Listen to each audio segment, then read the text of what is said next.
Halo, saya Reza Gunawan. Saya pengajar untuk kelas Frekuensi Acupuncture yang dalam waktu dekat ini akan dilaksanakan. Berbicara mengenai akupunktur buat kehamilan, kita harus mempertimbangkan bahwa secara energetik, secara emosional maupun secara fisik, ibu hamil itu bukanlah orang yang sakit, tetapi mereka cenderung lebih sensitif.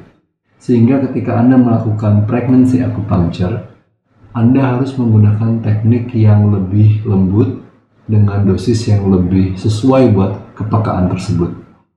Untuk penjaruman, Anda bisa menggunakan gentle Japanese acupuncture needling atau teknik penjaruman ala akupunktur Jepang, sehingga mereka bisa merasa lebih nyaman dan bisa menikmati proses terapi akupunkturnya bersama Anda. Saya akan mendemonstrasikan hari ini bagaimana cara melakukan penjaruman ala Jepang yang lebih lembut. Biasanya teknik ini akan terasa lebih nyaman bagi pasien, bahkan pada pasien yang takut atau sensitif pada jarum pun dia bisa digunakan dengan hasil yang sangat baik. Namun bila Anda punya latar belakang pelatihan akupunktur TCM atau akupunktur Cina, maka ada beberapa skill dasar yang perlu Anda perhatikan ketika melakukan penjaruman sehingga Anda bisa memperoleh hasil yang baik. Di dalam kitab klasik Nanjing dijelaskan bahwa akupunkturis yang terampil tidak mengandalkan tangan kanannya yang memegang jarum, tetapi tangan kirinya. Jadi di dalam akupunktur Jepang ada istilah namanya sashide, yaitu tangan kanan yang biasanya merupakan tangan dominan yang memegang jarum, dan oshide, yaitu tangan kiri yang mencari dan menemukan lokasi titik akupunktur yang tepat.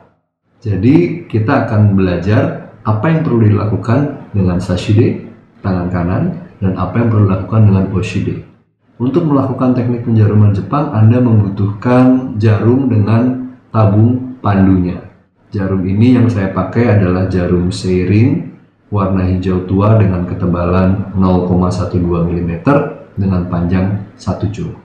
Ketika Anda menggunakan jarum dan tabung pandu, ada skill dasar yang Anda bisa pelajari ketika Anda masukin jarum, yaitu yang namanya one hand needle loading, atau cara memasukkan jarum ke dalam tabung pandunya hanya dengan menggunakan satu tangan. Mungkin Anda bisa lihat secara close up berikut ini. Oke. Biasanya kalau Anda menggunakan jarum dengan tabung pandu, maka yang akan Anda lakukan adalah Anda akan masukin jarumnya ke dalam tabung pandu, ditahan ujungnya sehingga kemudian jarum sudah seolah terkokang dan siap dipakai. Dalam Japanese acupuncture ini tidak disarankan karena tangan kiri Anda sebaiknya tetap kontak terus dengan titik yang akan ditusuk setelah berhasil ditemukan. Jadi Anda perlu mempelajari bagaimana loading jarum dengan satu tangan. Saya akan jelaskan caranya. Ini jarumnya saya taruh dulu. Anda ingin taruh tabungnya dengan satu ujung ada di telapak tangan Anda. Ya, terserah lokasinya di mana. Kemudian Anda ingin genggam seperti ini. Biasanya untuk pertama-tama pemula lebih bagus pakai jarum 1,5 cun sih, lebih mudah. Tapi sekarang kali ini saya demokan dengan jarum 1 cun yang lebih pendek. Kita gunakan kemudian ibu jari dan jari telunjuk untuk menggenggam gagang kepala dari jarum tersebut. Yang tajam ke atas, gagangnya di bawah. Lalu ingin Anda gerakan sehingga gagangnya masuk ke dalam sedotan. Ya. Karena ujung satu lagi ditahan oleh telapak tangan, maka ketika Anda tegakkan sedikit posisinya dan melepaskan jarumnya, otomatis jarumnya tidak akan jatuh, akan tertahan dan ujung yang tajam keluar dari sedotan yang atas. Lalu saya ingin letakkan sedotan ini di antara telunjuk dan jari tengah. Lalu perlahan-lahan sedotan ini akan berputar ke arah sana. Jadi ujung sedotan yang ini akan perlahan-lahan menyusuri tangan saya hingga bertemu dengan ibu jari. Lalu ibu jari saya akan menekan ke sana sehingga jarum siap dipakai. Jadi kalau versi cepatnya seperti ini.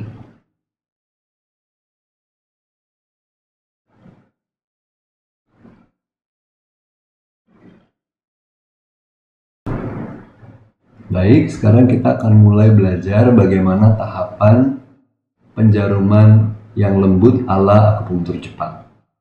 Pertama, ketika ini ada boneka anak saya namanya Frisk, kita akan pakai dia sebagai demo. Anda ingin berdiri dalam posisi yang seimbang dan nyaman. Kalau bisa, hara atau dantian Anda menghadap titik yang sedang akan ditusuk.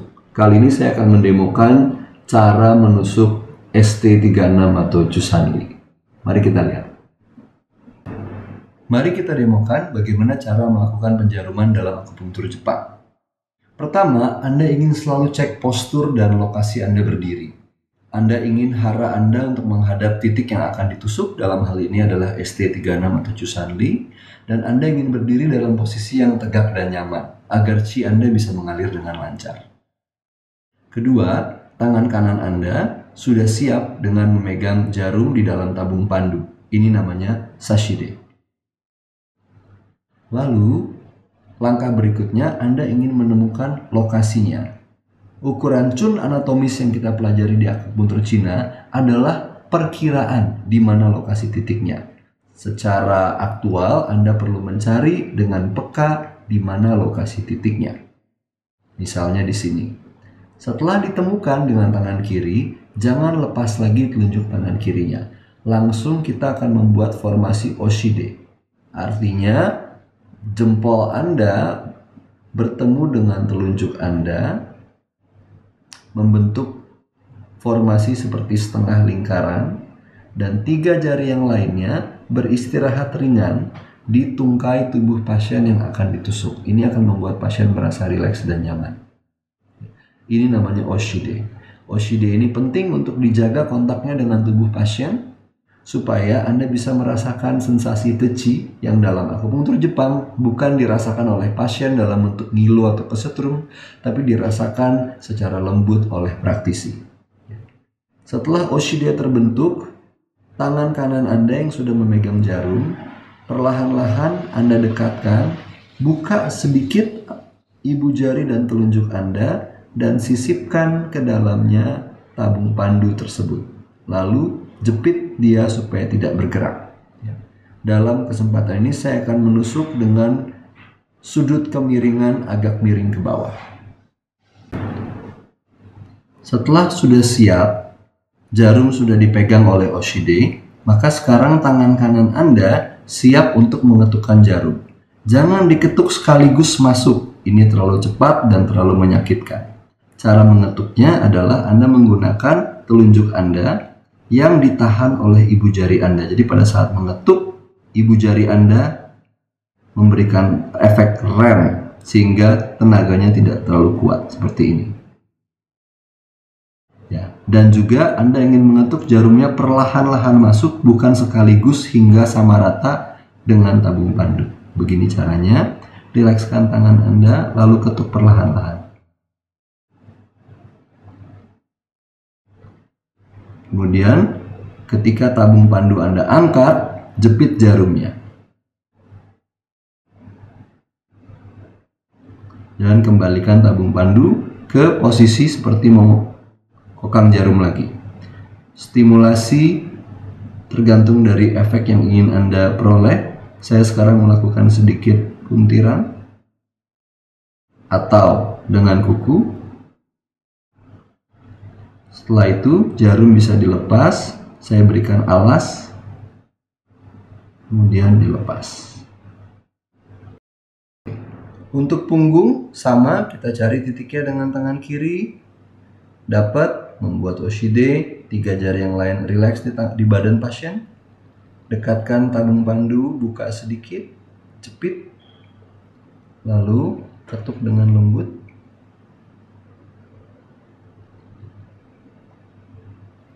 Masuk sedikit, tahan jarumnya, tabung pandu diangkat, stimulasi dengan lembut, berikan alas, dan lepaskan. Beginilah cara melakukan penjaruman ala akupunktur Jepang yang lebih lembut.